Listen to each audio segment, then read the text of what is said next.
आज के इस वीडियो में हम चंद्रगुप्त द्वितीय अथवा चंद्रगुप्त विक्रमादित्य के बारे में अध्ययन करेंगे। इनका समय टाइम पीरियड 375 ईस्वी से 414 ईस्वी रहा। समुद्रगुप्त के पश्चात गुप्त वंशावली में उसके पुत्र चंद्रगुप्त द्वितीय का नाम मिलता है, जिसकी एक लोकप्रिय उपाधि विक्रमादित्य है।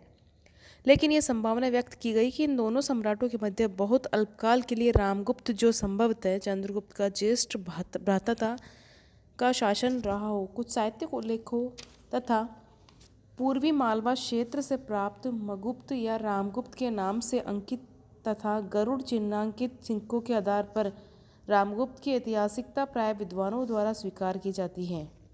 चंद्रगुप्त द्वितीय 375 ईस्वी जिनका 414 ईस्वी टाइम पीरियड रहा को साम्राज्य निर्माण का कठिन कार्य नहीं करना पड़ा। उसके सामने समस्या गुप्त साम्राज्य को और सुदृढ़ तथा सुरक्षित बनाने की थी। इसके लिए उसने उपाय किए वैवाहिक संबंधों द्वारा साम्राज्य का सुदृढ़ीकरण। चंद्रगुप्त द्वितीय कुशल नीतिज्ञ था। उसने वैवाहिक संबंधों के माध्यम से अपनी प्रभाव क्षेत्र में वृद्धि की। चंद्रगुप्त विक्रमादित्य की पुत्री प्रभावती गुप्ता के पूना और रिटपुर ताम्रपत्रों से प्रकट होता है कि चंद्रगुप्त विक्रमादित्य ने नागकुल में उत्पन्न कुबेर नागा के साथ विवाह किया था। नागवंश तत्कालीन भारत का एक प्रतिष्ठित वंश था। इस वंश की अनेक शाखाएं भारतवर्ष के भिन्न भिन्न प्रदेशों में शासन करती थीं। समुद्रगुप्त के दिग्विजय के परिणाम स्वरूप उत्तरी भारत के अनेक प्रदेश तो नागवंश के हाथ से निकल गए थे, परंतु पश्चिमी और दक्षिणी भारत के कुछ प्रदेशों पर उसके पश्चात भी इस वंश का राज्य चलता रहा। अपने दक्षिणी अभियान में समुद्रगुप्त ने संभवतः नाग प्रदेशों पर आक्रमण नहीं किया था। चंद्रगुप्त द्वितीय के साथ विवाह संबंध हो जाने से नागवंश गुप्त वंश का मित्र बन गया। नागवंश के समान वाकाटक वंश भी तत्कालीन भारत का एक बहुत अत्यधिक महत्वपूर्ण वंश था। उसने दक्षिण पश्चिम में एक शक्तिशाली राज्य की स्थापना की थी। समुद्रगुप्त ने ऐसे शक्तिशाली राजवंश के साथ शत्रुता करना उचित न समझा था। इसी से उसने अपने दक्षिणी अभियान में इस वंश के राज्य पर आक्रमण नहीं किया था। उधर चंद्रगुप्त द्वितीय पश्चिमी भारत में मालवा, गुजरात और काठियावाड़ में विद्यमान शक राज्य का विनाश करना चाहता था। अपने राज्य की भौगोलिक स्थिति के कारण वाकाटक नरेश गुजरात और काठियावाड़ के शकों पर आक्रमण करने वाले उत्तरी भारत के राजा को हानि और लाभ दोनों ही पहुंचा सकता था। अतः वाकाटक वंश को अपने पक्ष में करने के लिए चंद्रगुप्त द्वितीय ने अपनी कन्या प्रभावती गुप्ता का विवाह वाकाटक नरेश रुद्रसेन द्वितीय के साथ किया। इस संबंध से चंद्रगुप्त को शकों पर विजय प्राप्त करने में बड़ी सुविधा रही होगी। रुद्रसेन की मृत्यु के पश्चात चंद्रगुप्त की सहायता से उसकी विधवा पुत्री प्रभावती गुप्ता ने वाकाटक राज्य का शासन संचालन किया। प्रभावती गुप्ता के शासनकाल में वाकाटक राज्य गुप्तों के प्रभाव में और अधिक आ गया। ऐसा प्रतीत होता है कि इस समय चंद्रगुप्त द्वितीय द्वारा भेजे हुए अनेक गुप्त पदाधिकारी वाकाटक राज्य में विद्यमान थे। ये अपने स्वामी की विधवा पुत्री को शासन संचालन में सहायता देते थे। प्रभावती के गुप्ता पूना ताम्रपत्रों में पूर्वी गुप्त लिपि का प्रयोग किया गया। यही नहीं, उनमें वाकाटक वंशावली के स्थान पर गुप्त वंशावली मिलती है। इन तथ्यों से वाकाटक वंश के ऊपर गुप्त वंश के भारी प्रभाव का अनुमान हो जाता है।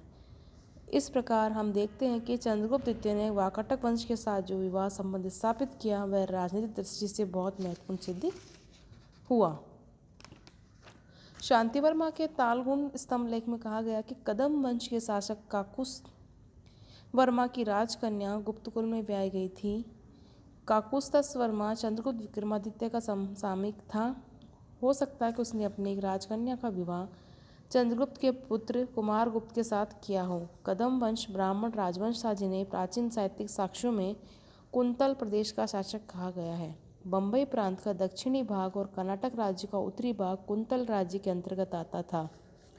भोज के श्रृंगार प्रकाश के अनुसार विक्रमादित्य ने कालिदास को कुंतल नरेश के पास राजदूत बनाकर भेजा था। कुंतल के इस दक्षिण भारतीय राजवंश के साथ विवाह संबंध द्वारा चंद्रगुप्त द्वितीय का यश दक्षिण भारत में भी फैल गया।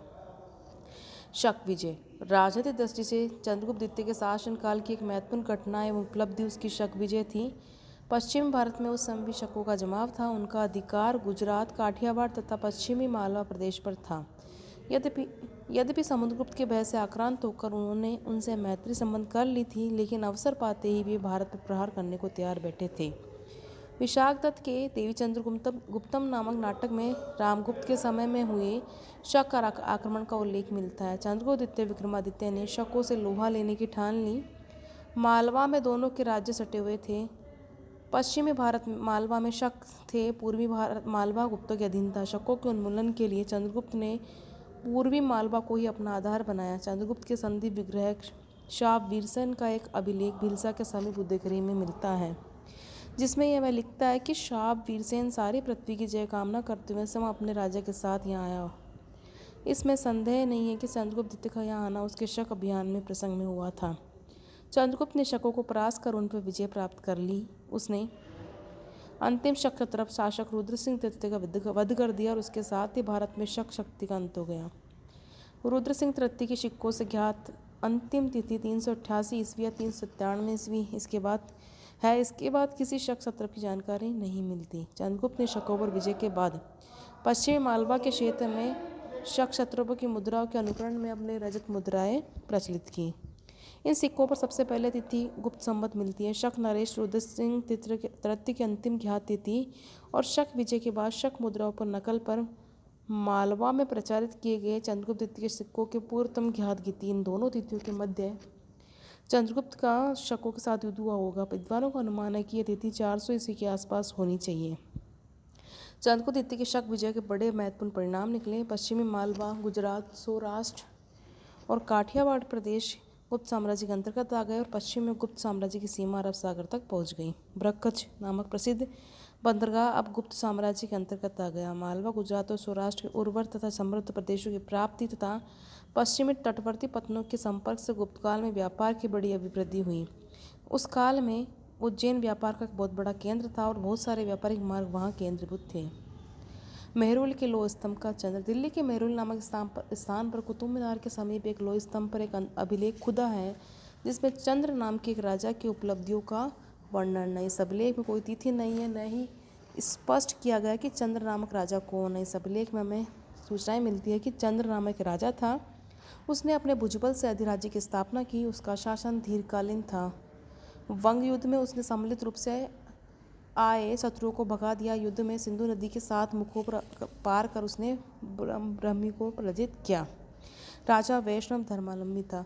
अधिकांश विद्वान इस स्तंभलेख के चंद्र का समीकरण चंद्रगुप्त द्वितीय विक्रमादित्य से करते हैं। इस स्तंभलेख में कोई तिथि नहीं है, परंतु इसकी लिपि निश्चित रूप से गुप्तकालीन है। इस अभिलेख से चंद्रगुप्त विक्रमादित्य की कुछ उपलब्धियों पर प्रकाश पड़ता है, जैसे बंगाल विजय, ब्राह्मी प्रदेशों की विजय, दक्षिणापथ का पुनः आधिपत्य स्थापन। साम्राज्य विस्तार की दृष्टि से देखें, चंद्रगुप्त द्वितीय के साम्राज्य की पश्चिमी सीमा कम से कम पंजाब तक अवश्य थी और यह संभावित है कि बल्क तक का क्षेत्र उसके अधीन हो।